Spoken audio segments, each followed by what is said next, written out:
Yes, y'all.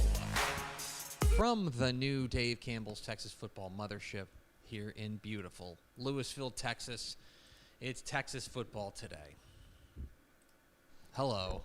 Don't sound so excited. Remember us. My name's Greg Tepper. I'm the managing editor of Dave Campbell's Texas Football and TexasFootball.com. Thank you for spending part of your day with us, whether you're watching us live at TexasFootball.com, Facebook, YouTube, Twitter, etc., or you're listening to us on the podcast, which you can subscribe to on the podcast vendor of your choice. Either way, thank you for doing your part to support your local mediocre internet show. I'm sitting over there at the helm today, making us sound good, back from some socialist hellhole, I presume, in Europe. She is the Duchess of the Dorks, Miss 305, and now truly a Duchess because she went over where they got kings and queens. She's Ashley Pickle. I don't think they have a king and queen Of Italy? Yeah. I presume they do. Oh, do they have like they have like a Caesar? No, I think they have a prime minister. I think I don't think there's a monarchy. That feels. I'll volunteer to be the queen if they would let me. Be the queen of Italy? Yeah, why not? I've been there once. That seems like a good enough qualification. Hello, we're a geopolitical podcast. Today is Thursday, August 8th, 2024. It's a mere 112 days till Thanksgiving. Happy birthday to Dustin Hoffman. It's an episode 1,700, and who could possibly know? Well, it's supposed to be... Well, look at us. We don't this is the most back we've ever been. 1,788 should be. All right, 1,788. That's it. Hi. On today's show, folks, we are back, and we're celebrating being back by giving you some headlines from across the state, including some good news for Texas and Texas A&M, some bad news from Texas, some weird news for Rice, and some news for Texas A&M Commerce. How's that for a tease? That's right? About sums it up. Then we're going to hear from the head coach of the South Oak Cliff Golden Bears, Coach Jason Todd. Chatted with Matt Stepp, the THSEA Coaching School and Convention. We'll hear about him and the Golden Bears coming up here in a little bit in the back half of the show. That's right. It's a 3-segment show. It's a 3-seggy. Wow. They call it trace segments. Yep. What's the Italian word for 3? I don't know.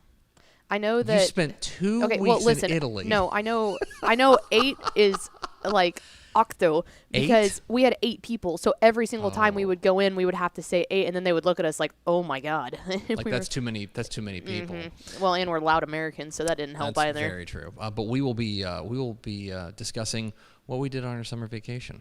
We'll have that coming up here at the back half of the program. Do we have a much anticipated first 4 through the door? We sure do. People pent up. Yeah, they're here and they're ready. Daniel Agnew, Matt Stepp, jersey number 69, nice. And Aaron Arbuckle. Welcome in, fellas. Welcome back, friends. It's good to be back. This is the most back we've ever been. We've never been more back. And while we were back earlier, that was like a fake back. Yeah. This is a real back in the sense of we're going to be here every Monday and Thursday until we die, basically. Oh, God. I mean, it's kind of true. At least, I will say this, at least until Christmas. 100%. No, we'll be here every yeah, well, false. Thanksgiving's a Thursday. I'm not doing a show on Thanksgiving. Me neither. Not on the Lord's Day. No. That would be a sin. Do you think we could counter-program? What's the early Thanksgiving game? Is that the Lions? They always put, they're the nooner. Yeah, right? That feels right. We could counter-program the Detroit Lions. That seems pointless. More so because I don't want to counter-program any part of Al Roker. Oh, so this is about Al. It's always about Al. Tough but fair. Let's get to some headlines from across the state of Texas. We have been off for a little bit, but there's some big news across the state of Texas. The biggest news came down yesterday. Our Mike Craven reported on TexasFootball.com that Texas has lost their starting running back to a feared to be a season-ending knee injury. C.J. Baxter suffered what was considered to be a pretty serious knee injury in practice, and now will be considered is thought to be out for the entire season. He was injured on what was called a freak play. They're calling like a quote unquote a freak play during practice, like a relative non-contact injury. But this is a guy who is expected to be basically the heir apparent to Bijan Robinson. Mm-hmm. Bijan Robinson obviously off to the next level. Now they will return to C.J. Baxter, the former 5-star running back. I would say that it's probably not. Jonathan Brooks also gone to the NFL as well. Keelan Robinson and Savion Red are no longer with the team. So that's going to leave, I think, a lot of pressure on Jaden Blue. Jaden Blue was probably going to take on the majority of the snaps now there for Texas. I would also say that they've got some other guys that are exciting but unproven. Trey Wisner, the former DeSoto running back, I think is going to get some carries, get some run. But this is obviously a blow to them. This is a place where Texas was not very deep.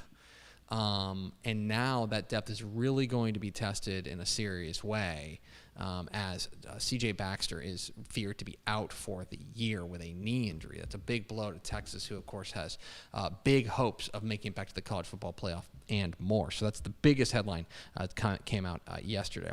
Elsewhere across the state, I want to make sure we touch on two big recruiting notes that came down having to do with Texas A&M and to Texas. We'll start with Texas A&M.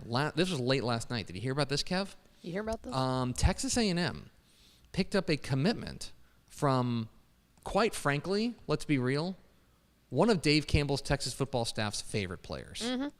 And that is Belleville defensive lineman DJ Sanders. Number 91. DJ Sanders, number 91 in your program. Number one in your heart. Number one in your heart.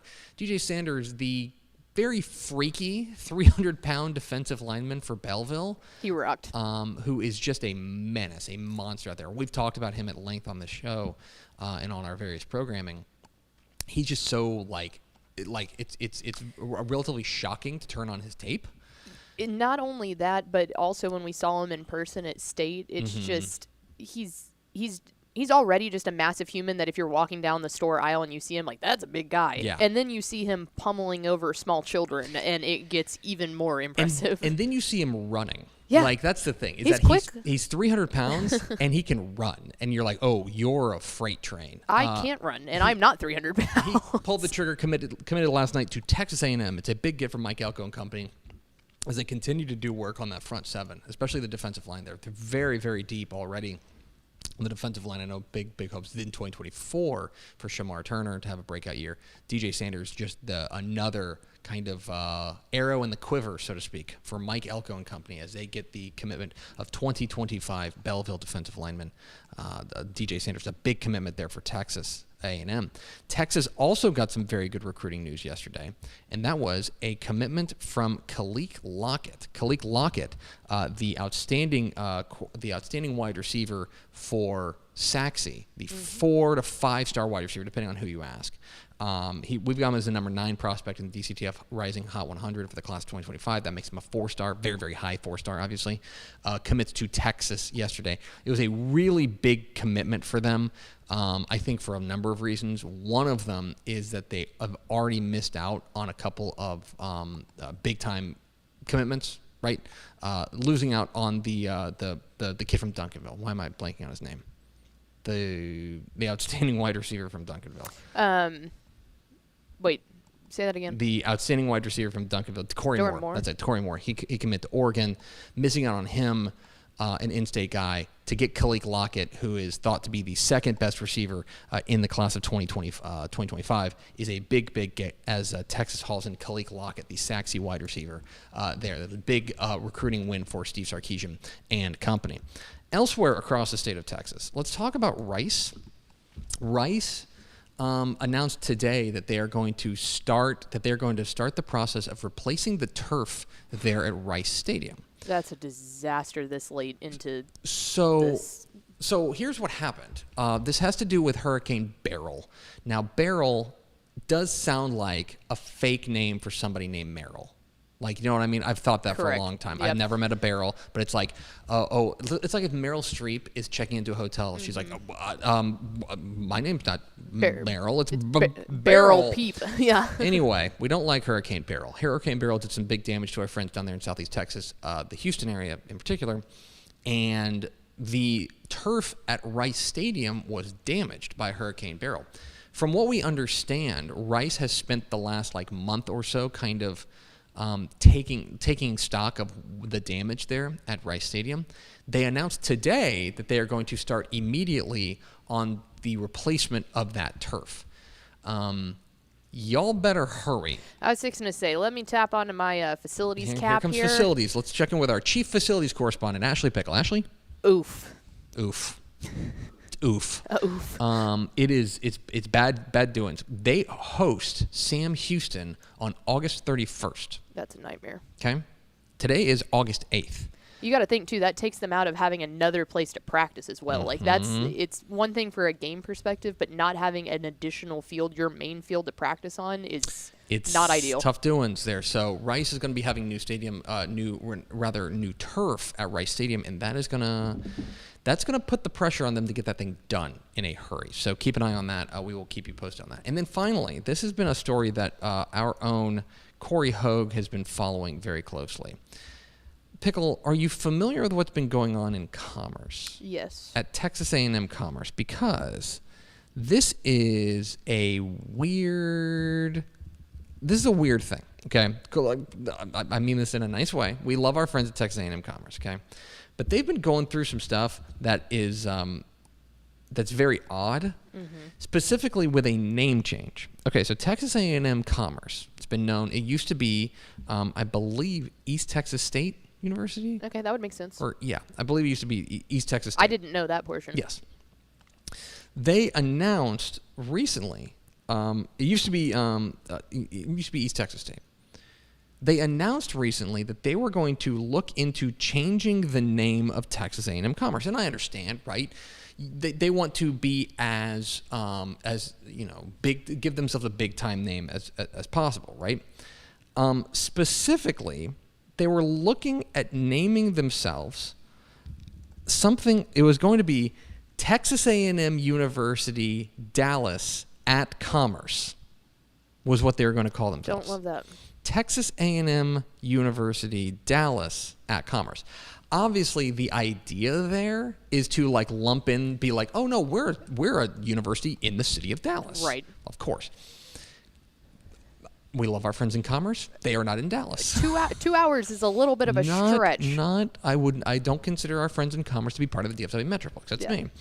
And so now, and there was a lot of uproar about this because I think people recognized kind of disingenuous naming, and B, that name sucks. Yeah. If I may editorialize. So this week, last week, Texas A&M Commerce President Dr. Mark Rudin posted that they had confirmed with the chairman of the Board of Regents that there would be no vote on rebranding A&M Commerce. So good.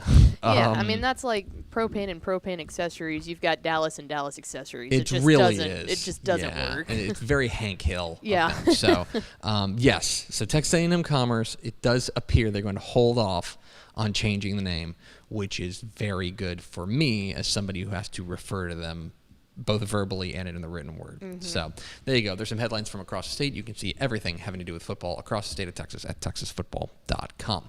We are Texas Football Today. We're here twice a week on texasfootball.com talking football in the Lone Star State. You can follow us on Twitter at DCTF, like us on Facebook, facebook.com/Dave Campbell's.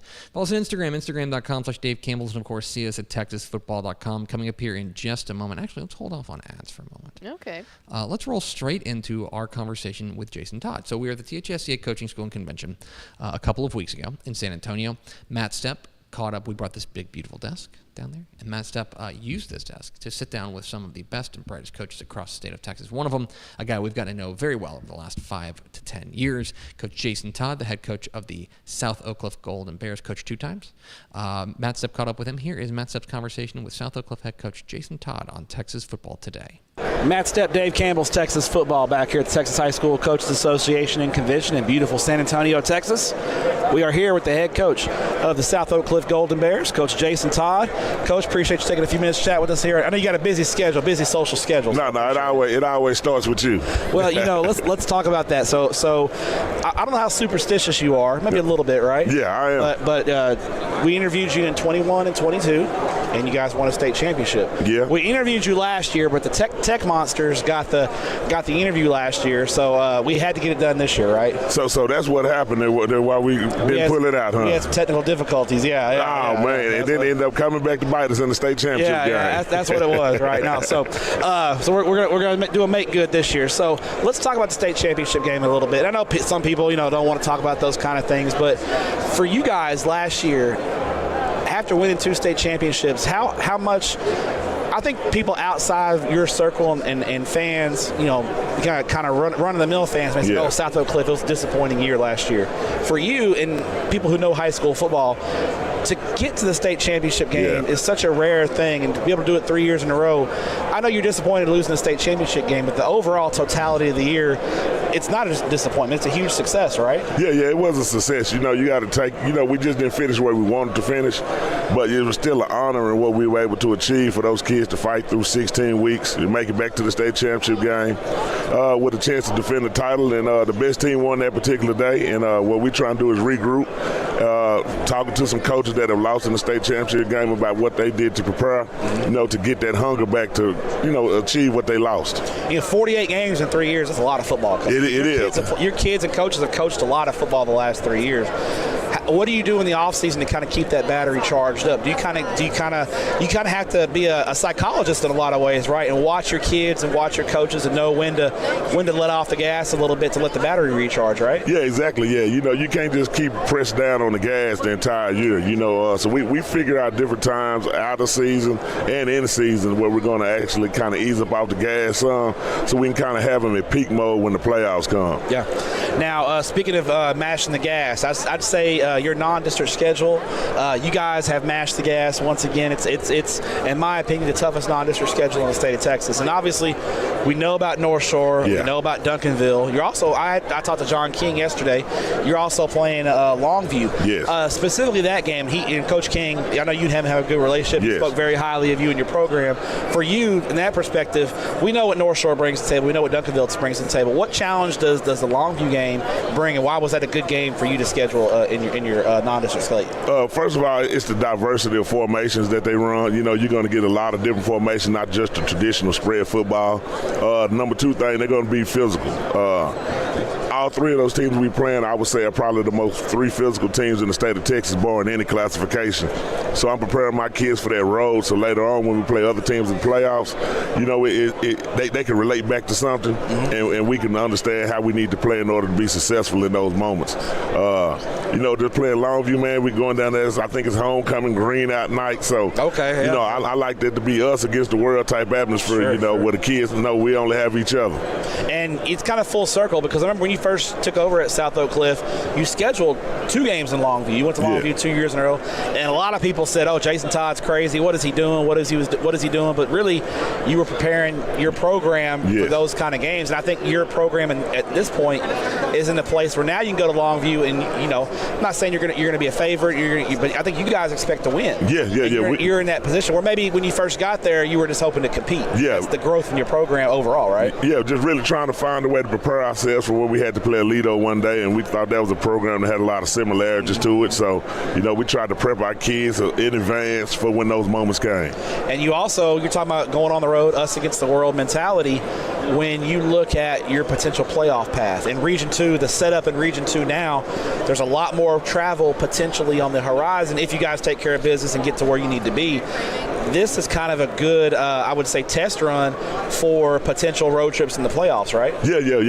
That was actually a lot of the thought process also with me and the coaches. I've been at Skyline where we had to travel, so I'm kind of used to it. But as a team and as a staff, we haven't had to do that, and it's a big difference because you may have to play a 1 o'clock game or 12 o'clock game in Waco or Austin or somewhere. So what we're trying to do is prepare the kids right now for when that time does come. It's not nothing new to them. I think the only time at South Oak Cliff you guys have really had to hit the road was that first year you had to go to Abilene and play in the state semifinal. That was really the only time. So you may have to do that 4 or 5 times this year, right? And we're going to be ready, because if we do it 4 or 5 times, that means we're coming back home for number 6. There you go. If all goes well, you're doing that, right? Yes. Looking at your ball club specifically in 2024, I think obviously you guys bring a lot of talent back. There's some strengths. Are there any questions that maybe in spring ball you wanted to see answered that that got answered? I wanted to kind of see the chemistry with the offensive line. I think we got some pieces. I hope we have them all in the right spot going forward because of how strong of teams we play opening up the year. So I think that group is gelling well. The secondary, I think they've grown up from last year. They got baptized some last year. They were young. They were very young last year. But like I tell them, it's your time now. A lot of other areas are pretty good. I'm still waiting on a couple of receivers to kind of really step up and kind of take the position and kind of be that alpha dog. Yeah, be an alpha male type of alpha dog type of receiver. But as of right now, I can say all the kids are working, the coaches are bought in, so we understand what the mission is. It's just about us staying focused and staying on track. Culture is a buzzword that a lot of coaches will use. Yes. And I think for you guys, there is a culture that's been established. Yes. What's been the key to establishing and I think maintaining that culture? Because it's one thing to get to the top of the mountain, but you guys have stayed on top of the mountain for a couple of years now. And I do think, obviously, you got to have talented kids, you got to have good coaches, but I do think there is some culture and expectation thing there. So what's been the key for y'all's culture? I would say not forgetting the beginning. We got some guys that were here in the very beginning when we started this thing, and they understood what it was when we didn't have a school, when we didn't have a weight room, we didn't have a lot of things that other people take for granted. But, we still worked hard. So I think our culture is built on just hard work and preparing the kids for any situation and putting them against hard teams, teams that we know, hey, it may going to take a miracle for us to pull this game off, but, that miracle can be done if we go out there and try to execute. And that's what we're striving to take our program to that next level now. And not just being a dominant 5A team. We want to be mentioned with the Duncanvilles, the DeSotos, and we'll be one of the best teams in the state of Texas, barring classification.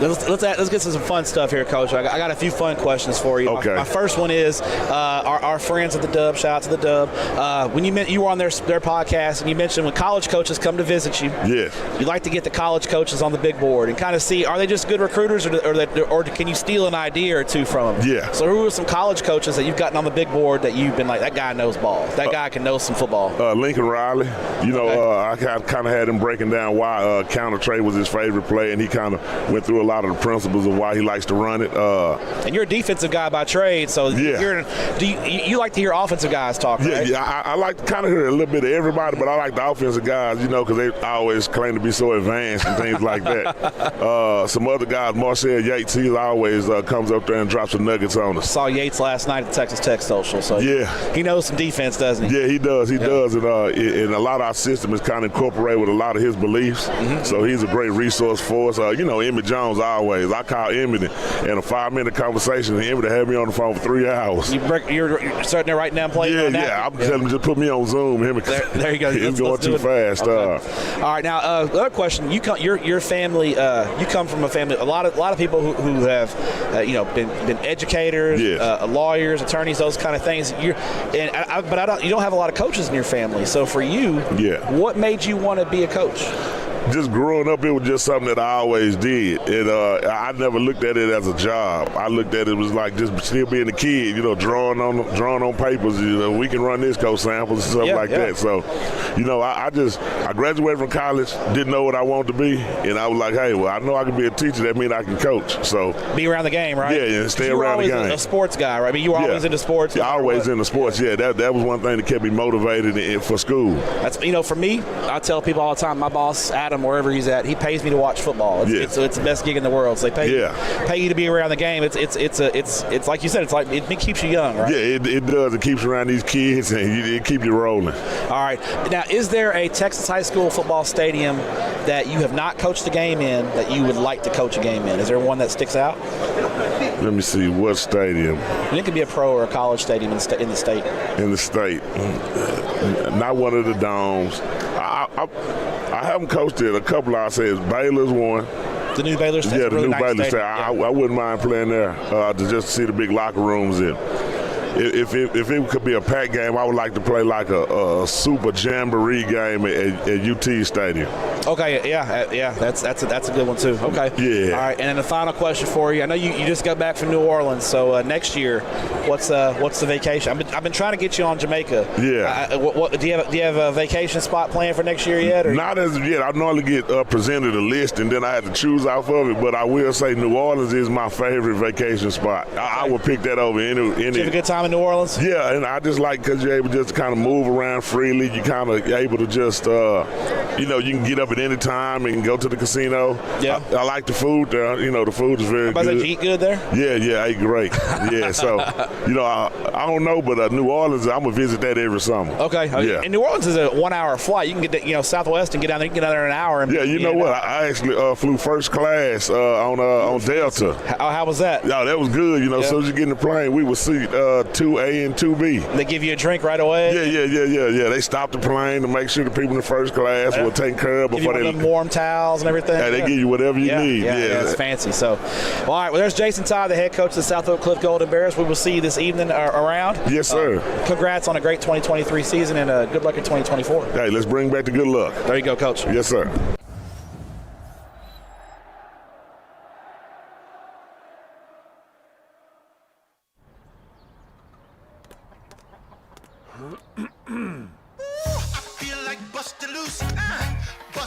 Come on. Get on up. Oh, yeah. Get on up. Bust it loose when you wanna sing. Bust it loose, baby, do your thing. Talking about bust it loose, yeah. Hi, I'm Jennifer Potter, Executive Director of Be Well Texas. Too many people are struggling alone these days, and alcohol and drug deaths are increasing. We started Be Well Texas to offer high-quality, science-based addiction treatment and recovery services anywhere, even at home. We provide compassionate, caring support virtually or in person. In many cases, there is no cost for treatment if you don't have insurance. Really. Welcome to Be Well Texas. We're glad you're here. Wing is the largest residential drone delivery provider in the world, delivering to your home in less than 30 minutes.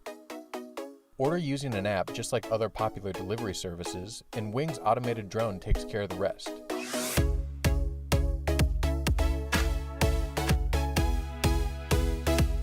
It's fast, safe, and sustainable, and it's now delivering to parts of Dallas-Fort Worth, Texas. You can learn more at wing.com/TexasFootball. Again, that's wing.com/TexasFootball. Yeah. Back here on Texas Football Today. Our thanks to Jason Todd, head coach of the South Oak Cliff Golden Bears, for hopping on with us at the THSCA Coaching School and Convention. All right, Pickle. So summer's winding down. Mm-hmm. Right? It has completely wound down. So it is no we'll longer talk more exist. about this on the show on Monday. Okay. But like, for example, Hank, you're familiar with Hank. I think longtime viewers are familiar with Hank. Yep. Your boyfriend. Yes. My 5.5-year-old son. Starts kindergarten on Tuesday. That is just wild. That make you feel old? Yes, it does. I had real fast too. My old boss from North Texas, his son just started first grade yesterday, and that was like there was an actual photo of it. And Mallory and I were in the car together, and I go, "Oh my God!" Yeah. I said, "Walter just started first grade." She's like, "There's no way." I was like, "I remember the day he was born." Yeah, Hank's going to kindergarten. Crazy. On Tuesday. So summer's winding down, and so I figured we'd ask the age-old question: what did you do on your summer vacation? and Pickle, we're not going to take too much time, but I do want to hear. I've not actually talked to you about your trip because you just got back yesterday. First time I've seen you in 2 weeks, and you went to Italy. I believe it's pronounced. Like the locals call it. So quick thumbs up, thumbs down on Italy. It rocked. It was the trip of a lifetime. We got lucky to get to go to a really pretty place, but the company made it really good. Just to hit the cities that we went to, and then I'll tell you my favorite part, and then I'll wrap it up from there. But we flew into Milan. Then we went to Florence. Went down to Rome. Okay, so there's a Florence, Texas. There's a Rome, Texas. Go on. Went to Sorrento. From Sorrento, we went to the island of Capri, and then we went to Amalfi, Positano, back to Sorrento, and then over to Naples. So we went top to bottom country all the way down. The whole dang boot. Literally, it was incredible. The best day in my mind was the day that we spent on the island of Capri. So we took a ferry out there and spent the entire day. But I got to, longtime viewers of this show will know that myself and any sort of like electric/gas scooter, I have been 0-2 with that. We finally conquered. I got to live out a lifelong dream of cruising the island of Capri on a yellow Vespa. So we spent the entire day. Now, to be fair, I was not allowed to drive said Vespa. My fiance, Brian, put a hard stop to that, rightfully so, because we might have yeeted ourselves off of the island of Capri if I was driving it. But I did get to ride, and we got to do that and tour the whole island. You could take a chairlift up to the very top of the island. Nice. And get to walk around up there, so the views were incredible. And then we ended up finding a lighthouse and a lagoon to swim at, and that was by far the best day in my mind. But the yellow Vespa through Italy was a big bucket list, so got to cross that off. And much to my mother's disbelief, I didn't get injured. Oh my gosh. So that rocks. Really? Yeah. That is remarkable that you were able to survive that, because I figured when you guys came back, one of you and Mallory, like, you guys have a combined 8 limbs. The idea of you coming back 8 for 8 felt like a long shot. Yeah, I mean, that day in and of itself, we rode Vespas, we took the chairlift, which was, I mean, way up there, and then we went cliff diving. So, like, that was a lot of adrenaline, and walked out unscathed. I have quite a few bruises, but nothing like, I didn't break anything. That's really great. Thank you. Good for you. But yeah, it was incredible. How was the food? Give me a food, because you're a foodie. Oh yeah, it was. It's impossible to have a bad meal over there. My favorite place was a place we ate at in Rome, and I got just kind of a plain pasta, and it was so incredibly good. But the food is spectacular. So I asked, because you asked, my mom and my dad are actually going to Italy here in a couple weeks. Oh, solid. Or I have a couple recommendations. months. Yeah, that's why I asked you on Slack, and I believe that the exact phrasing you used for me to tell my mom was, let me see if I got this right. You're going to have to bleep out some of the words. Yeah, I will. Don't worry. Where is it? I can't It's find in the thread. Oh, it's in the thread. Yeah, you replied to it. Okay. Cannellonis are so good.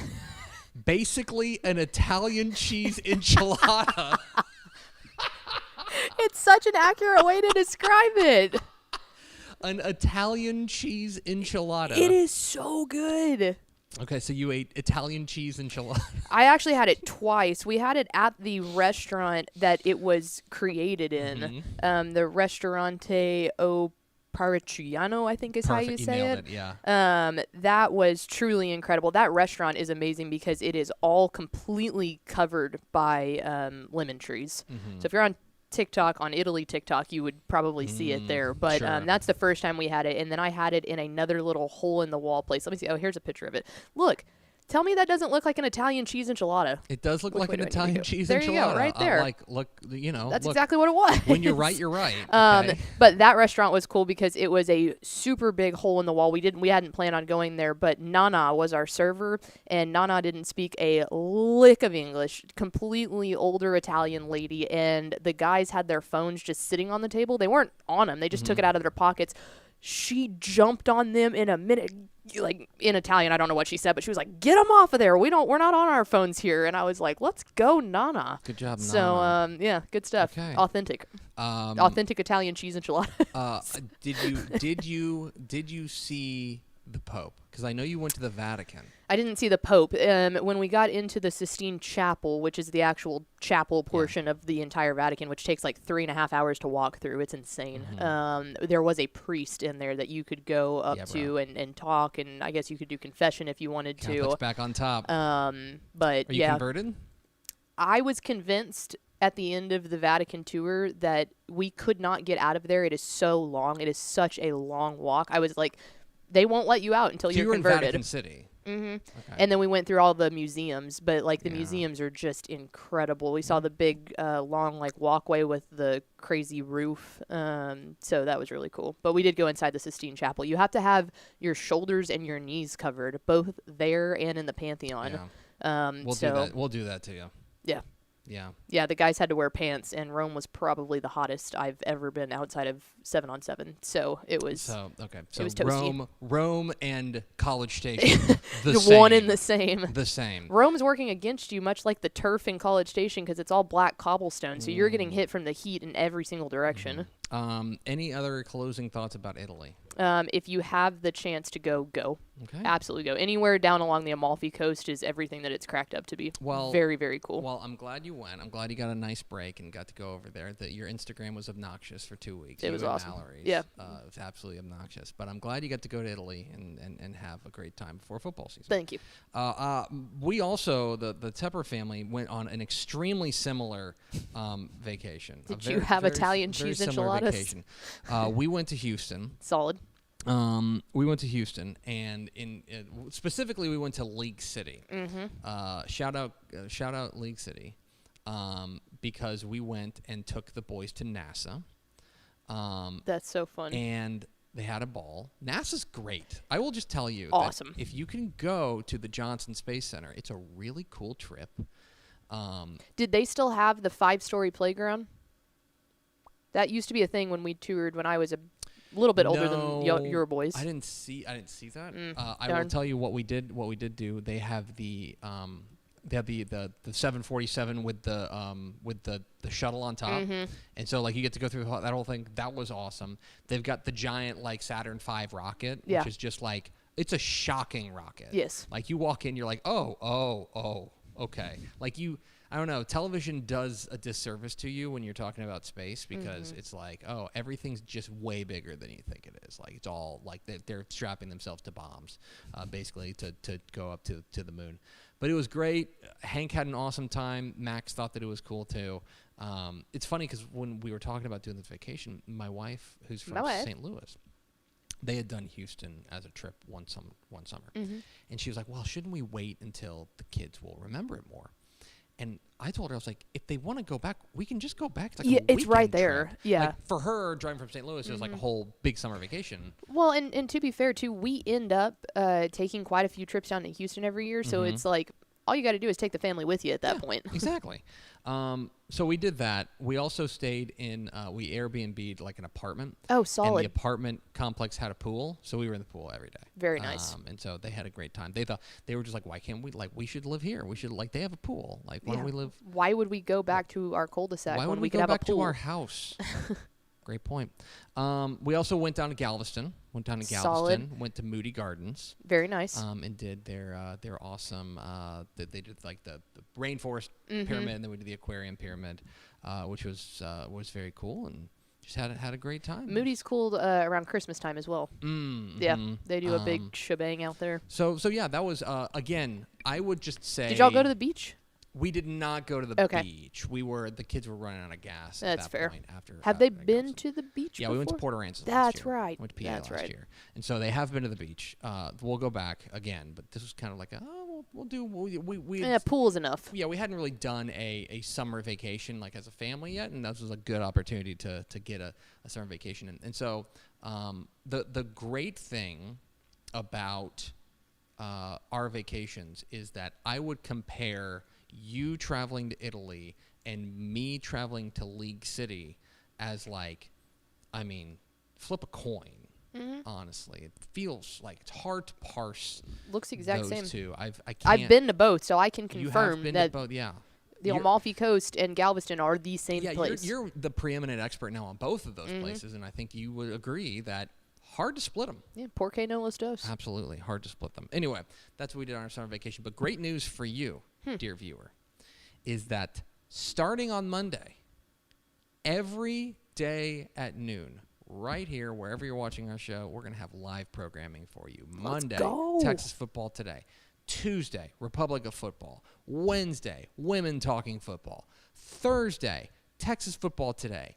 And Friday, starting in the season, starting week 1, Tep and Step is coming to video. How about that? That's right. Tep and Step, Fridays at noon here on Texas, or wherever you're watching, on our Facebook, YouTube, Twitter, and on TexasFootball.com. So you will have, you're gonna get sick of us. Yes. We've taken our vacations now. We took a summer off, but trust me, we are extremely back here at Dave. Not to Campbell's mention Texas football tonight.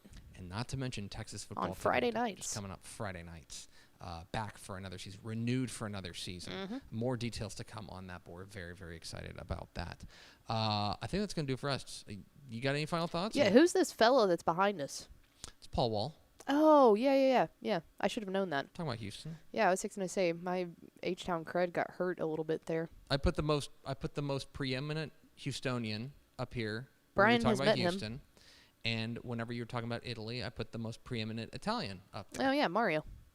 It's going to do it for us. Thanks for spending a I little bit did of your meet a guy named Luigi. That rocked. He checked us into our hotel. Was he a I plumber? said, thank you, Luigi. Was It he a was plumber? awesome. No, he was our hotel check-in fella. Was his last name Mario? Could have been. Guess we'll never know. Guess we'll never know. It's going to do it for us. Thanks for spending a little bit of your day with us. Follow us on Twitter at DCTF. Like us on Facebook, facebook.com/Dave Campbell's. Follow us on Instagram, instagram.com/Dave Campbell's. And, of course, see us at TexasFootball.com. Thanks again to Jason Todd, the head coach of the South Oak Cliff Golden Bears, for being our guest. For Ashley Pickle, I'm Greg Tepper. Vince Young, please come get your Player of the Year trophy. We'll see you Monday on Texas Football Today. We're so back.